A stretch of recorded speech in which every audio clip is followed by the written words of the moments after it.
It's Friday, September 22nd, 2023, and we are here meeting over Zoom with Clifford Fuggett and Joy Fuggett, who we'll be interviewing for the Texas After Violence Project. In the interview, we also have Murphy Ann Carter and myself, Hannah Whalen, all of whom will be co-conducting the oral history interview. We are interviewing Clifford for the Texas After Violence Project, which is a public memory archive that helps create deeper understandings of the impacts of execution, incarceration, and other forms of punishment at the hands of the state of Texas. To get us started, Clifford, can you tell us about who you are and where you're joining us from? My name is Clifford Fuggett, and I'm actually joining you from Texas at the Loves because I'm on the road. I'm headed home. I'm sitting in my 18-wheeler. Um, I'm the son of Charles Milton, a guy that was executed in the Texas system. Thank you, Clifford, and thank you so much for joining us and for making time. If you're comfortable, can you tell us a little bit about your parents and what memories you have of your family? Well, I don't know anything about my parents, especially my dad, because even my mother also. I don't know anything about them because I was so young at the time that he went to prison and then my mother come up missing. So I don't know a lot about them, but the family, his brothers and sisters, I know a lot about them, and they're a lot of all of them are great people. I've been in contact with them since I've known who my father was, and they're really awesome people. Uh, I actually talked to one of the relatives, my dad's niece. She's supposed to get with her mother, which is my father's sister, and get all the dates and everything that we need for his the birth date and his deceased date. Because I have a plaque that the family gave me, but one of my sisters said that his birth date is wrong on it. So I want to get all the numbers correct before I actually have the headstone made. I don't want any discrepancies on the headstone. But other than that, I mean, I was put in the system, I think in like 1970, 1971. And my dad went to prison, my mom come up missing. I was been in the system since then. And my dad's family, they some great people, really great people. I mean, they're awesome. You know, a couple of them, throughout the years was trying to get me to, well, basically adopt me and bring me, keep me closer to the family, which I was grateful for that. It never happened, but it was had nothing to do with either side. I think it was something going on with the state.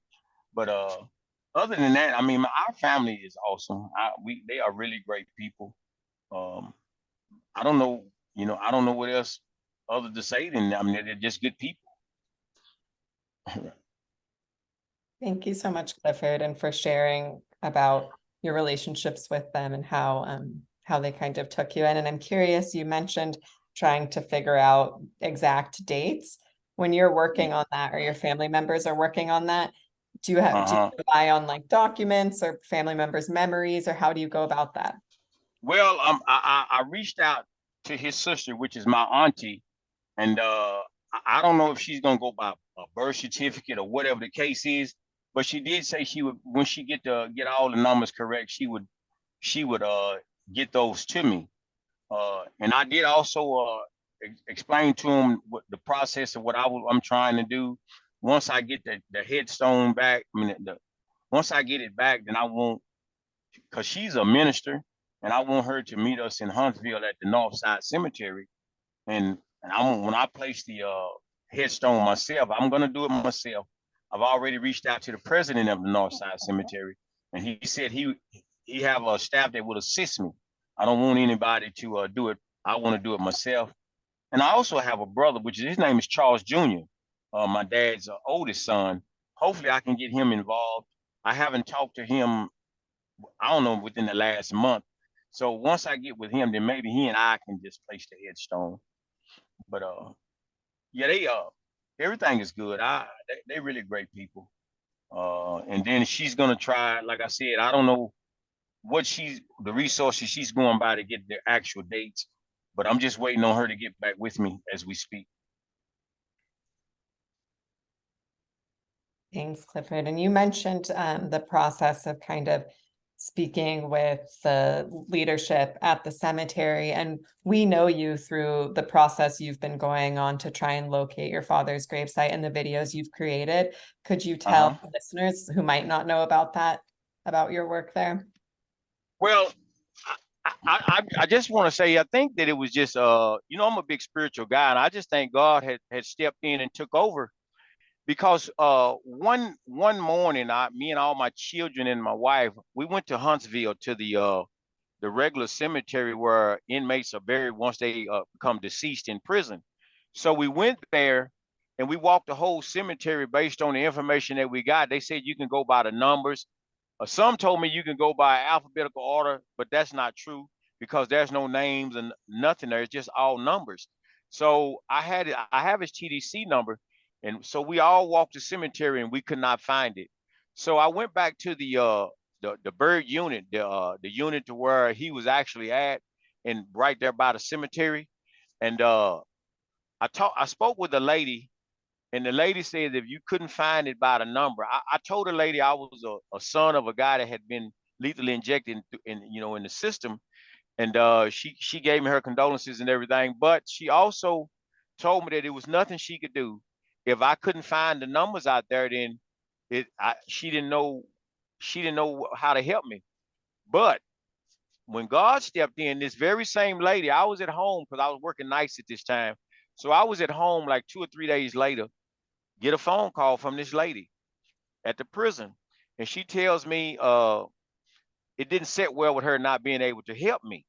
So she did some digging and some research, and she told me this. She said your dad was a Muslim, and when they Muslims in prison, the Muslim claimed their body and they placed them in a regular cemetery, which was a North Side Cemetery in Huntsville, Texas.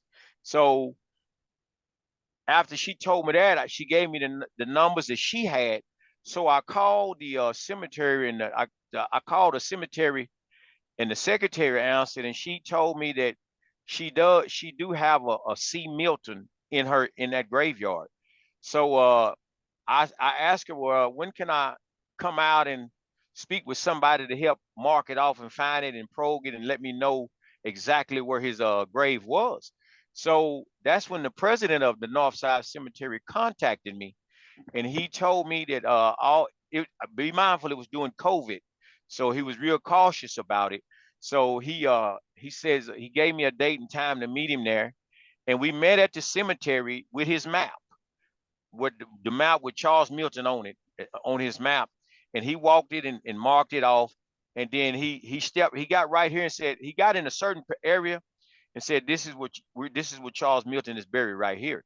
Of course, there was no markings, no nothing, because this was in the 80s, so there was no markings or nothing. So I marked it off temporarily, and then I went to Hobby Lobby and put a few things out. I'm sure they gone now based on the weather and the wind, but he's already agreed to meet me again and make sure we in the right spot and put the headstone in.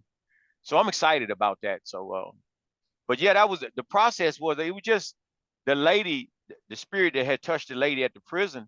She dug deeper and deeper and realized that he wasn't even in the cemetery that we were looking in. So that was a blessing there. So me and my wife went back the following weekend, and we cleaned the grave up and put some stuff out. So it was a good day. It was a good day that weekend. So, but I'm trying to complete that, get complete closure with it. So I'm gonna have some of the family members, and when I get the headstone in, I'm gonna have some of the family members, and we're gonna all go out and just kind of have a good time in the cemetery, and let the people of around Texas and around the United States know that Charles Milton was a great guy. He made a mistake. In my opinion, he was just a young man trying to find his way. He made a mistake, and that mistake cost him his life. But at the end of the day, he's my father, and I'm grateful. Simple as that. No in between. Thank you, Clifford. And I'm so, so grateful that the woman from the cemetery did decide to do some more digging and to Right. contact you. Yeah, she was Uh, actually the woman from the bird prison unit. Right when you walk through the door, the lady sitting in that glass, that's the lady that actually helped me the most. well, I'm grateful for that and for you sharing a little more with us about that process. I also know that there's quite a few people that have been following along with your and your family's story, and you've kind of built a community and an audience of people looking for updates and following along. How did that Right. come about? Well, to be honest with you, I just made a video with my looking for my father, looking for Charles Milton in the prison cemetery, and then I backdoored that video with looking for Carolyn Louise Briggs, my mother. And the people that I grew up with in the area that I'm from, they did not know my story. They actually thought that the people that was raising me were my biological parents because they were such great people. They made no difference. They treated me just like I was their own. Me and my sister and my brother, they treated us all well. So the people didn't know. So when I came out with the story, they were all shocked because some of my friends said, "Man, you sometimes you think you know a person and you really don't." Uh, and they were just commending me on doing well and knowing that I didn't have my biological parents. But that's how they come about. I just told my wife one day, I said, I'm gonna make a video. I'm gonna start looking for my mother. We're gonna go find my father's grave because I didn't want. And this is just me. I didn't want my father being in the cemetery without a headstone. To me, that says a lot about you and your deceased loved one. So I just want to make sure that he's recognized as a great man. And getting back to the initial question, I just started doing little videos right there in my living room and trying to just get recognition to both sides, my father and my mother, because my father, as you know, he was went to prison, got lethal injection, so his story isn't a bright story. But I want people to know that he was a great guy. You know, we all make mistakes. Who who are we to judge what someone else do? Now, don't get me wrong. My heart goes out to the family, the victim, the family of the victim. My heart goes out to them. I pray that they can find peace, like I have, because I lost a parent in the process too. So I found peace, and I understand that. I don't know what he was going through. I don't know anything about anything. All I know is he's my father, and I'm grateful. And I have a lot of people. They've been waiting on this interview because I've been promising them and promising them that this interview is coming. I was hoping we could have got to do it in person, but unfortunately, our schedules did not meet. But I'm grateful. I'm grateful for everybody that's following me, keeping up with my story, and hoping we can find answers, get closure with my dad and find answers for my mom. So we still a long ways out, but I believe we're closer than we were. Thank you, Clifford. And we're really excited for when we can meet you in person and do another interview because this is just the beginning. And I'm so glad that everyone that follows along with your story will have at least an initial interview to Right. engage with. You know, you said this is just the beginning, and I believe that too. What would the ideal end look like for you? Well, the ideal end for as far as my father, I would just love to be able to, like, I'm a truck driver and sometimes I go through Huntsville. So I would, now that I know where he's at, once he get a headstone, I can run in there and um just talk to him, talk to him through the spirit and just let him know that he created some wonderful kids. We all are doing well, and God is continuing to work in our lives, and don't don't feel sorry for nothing because we're gonna live on through him regardless. His legacy, his name will never be forgotten if I have anything to do with it. So that's it. I just want to be able to go to his grave sites from time to time, let him know I love him, and I'm grateful.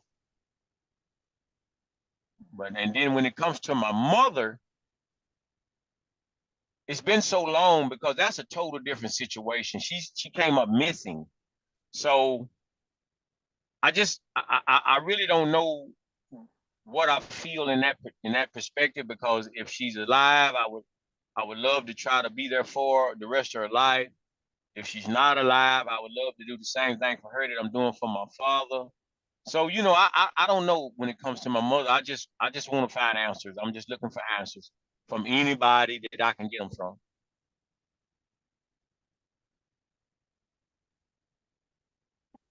Absolutely, Clifford. And I really admire how much you honor your parents and their memory and their legacy. And I'm grateful that you trusted us to sit down with you and help you talk about that. Murphy, was there I'm any? Oh, sorry, no, Clifford, go go ahead. ahead. Go ahead. No, please, you jump in. No, I said I'm grateful that you guys are giving me the opportunity to get my story out, my parents' story out. Uh, I just want it on every platform. I just want to get their stories out. You know, the my mother getting my mother's story out is a little different because I have to come up with we're doing DNA, and we're doing maybe I try to get some investigators and stuff. And as you know, all that nothing is free.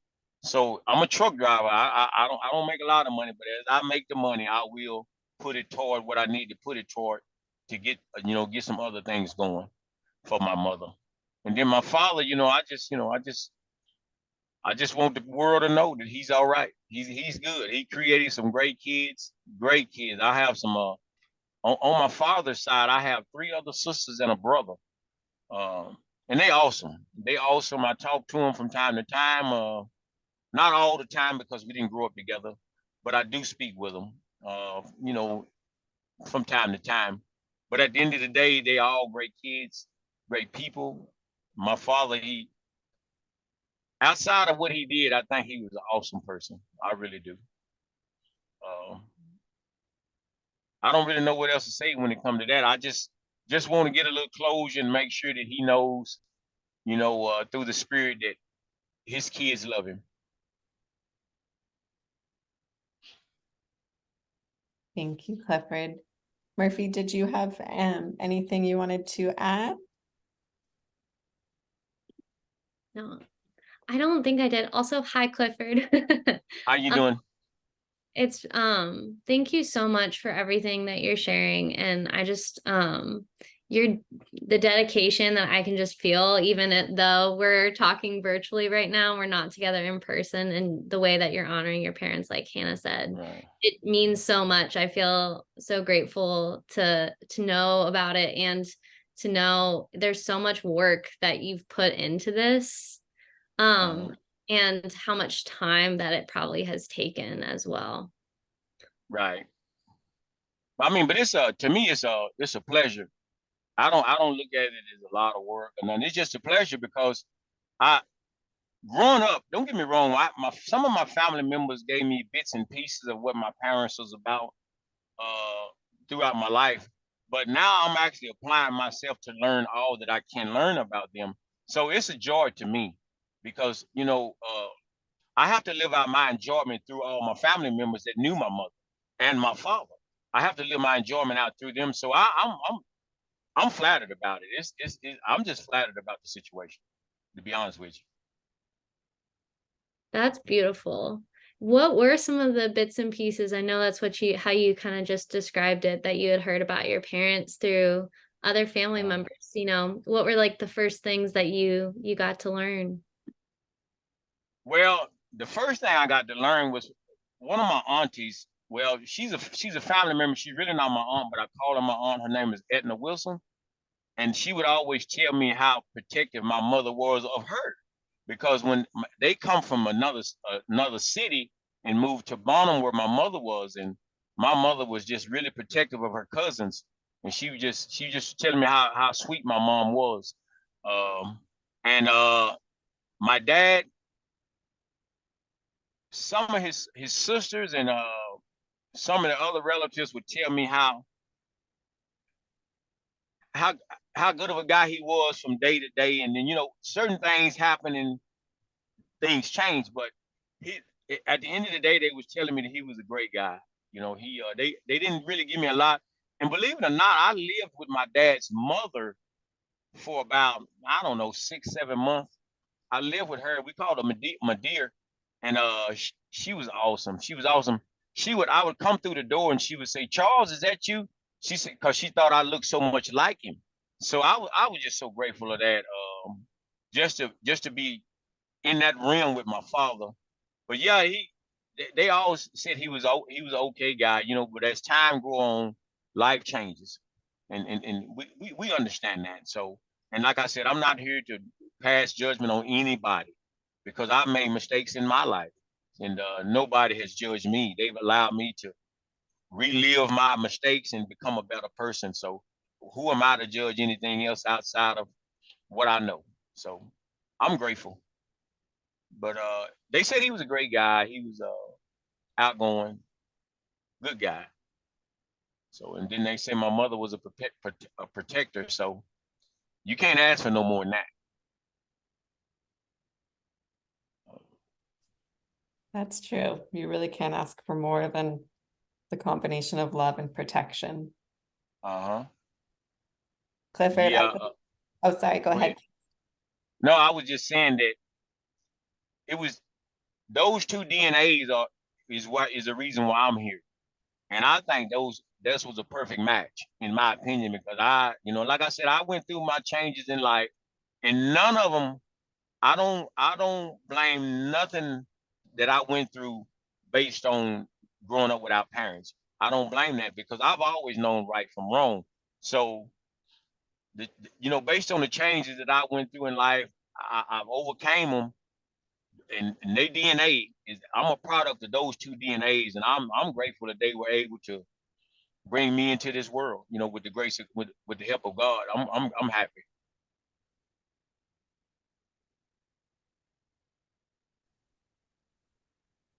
Thank you, Clifford, for sharing so much of your life and your family with us. And I can't help but think about how today you're joining us while on the road and how all of our conversations have been while on the road. And I'm wondering if your job allows you to kind of think about all of this and talk about it and be the storyteller that you are, because watching your videos and speaking with you, you are such a natural storyteller. Yeah, I'm grateful. I get a lot of me time, as one would say, because I'm always on the road by myself. Whenever my wife don't go with me, I'm out here by myself, and so I try to maximize my time, my thought pattern. I try to fill my thoughts with things about my parents.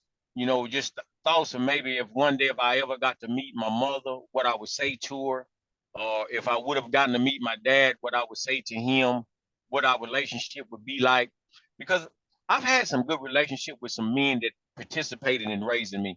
I have a really great one now with another one of the guys that helped raise me. His name is Calvin Wilson, and we have great relationships. So I often wonder, would my relationship with my dad be the same way?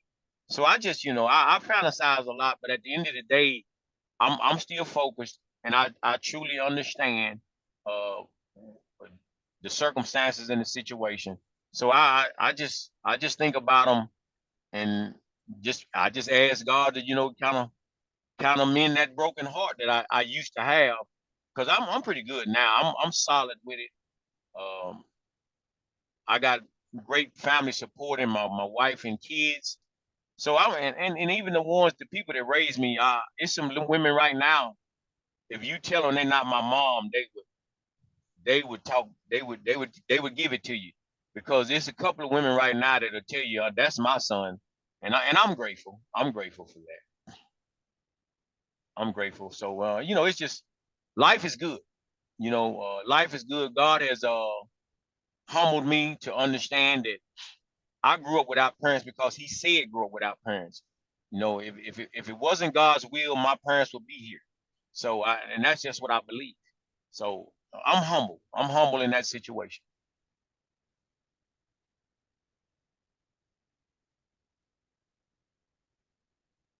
Clifford, do you feel like your own journey finding strength in growing up without parents has influenced how you parent yourself? I do. And then let me tell you, I'm gonna tell you a quick story. When I began to become a parent myself, I struggled in being a good parent. I struggled because I didn't understand, even though I had some great examples set before me with the people that were raising me, I just didn't understand as a young child how you could grow up without a father and a mother, how your father could do what he did and be taken away from you, and how your mother could come up missing and you never see her. So I couldn't understand that for a long time. So I just had to give it to God and let God work on me. And through the years, I'm getting better as parenting. I'm getting better. I have a pretty good relationship with all my children. Of course, most people, kids, you go back and forth with them. You gotta love them the way they allow you to love them. And I mean, even though the love is unconditional, you still have to limit the way you love because I don't really know how to explain it, but I mean, I'm grateful that God has given me a second opportunity to be the father that I am, the grandfather that I am, and then the person that I am. And I don't blame that on me growing up without parents. I just did not quite understand. I just didn't quite understand. So.